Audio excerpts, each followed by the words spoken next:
મધ્ય અને દક્ષિણ ચીલીના ગીચ વસ્તીવાળા વિસ્તારની આસપાસ જંગલમાં ભીષણ આગ ફાટી નીકળી છે।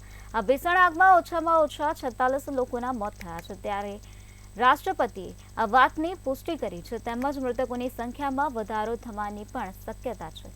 આગને કારણે 1100થી વધુ મકાનો બળીને ખાખ થઈ ગયા છે। ચીલીના જંગલોમાં આગ લાગવાની ઘટનાઓ નવી વાત નથી, પરંતુ આગ લાગવાને કારણે અનેક લોકોના મોત થાય છે। અહીં તાપમાન 40 ડિગ્રી સેલ્સિયસ પર પહોંચી ગયું છે અને આ જ કારણ છે કે સંકટ વધારે વધી ગયું છે।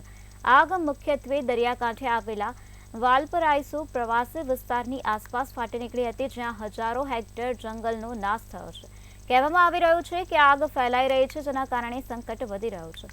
ભયાનક આગને કારણે ચીલીની સરકારે કટોકટીની સ્થિતિ જાહેર કરી છે। ગૃહપ્રધાન કેરોલિના તોહાએ જણાવ્યું છે કે દેશમાં 158 જગ્યાએ સક્રિય આગ લાગી છે, જેમાં 43,000 હેક્ટર વિસ્તારના જંગલો બળીને ખાખ થઈ ગયા છે।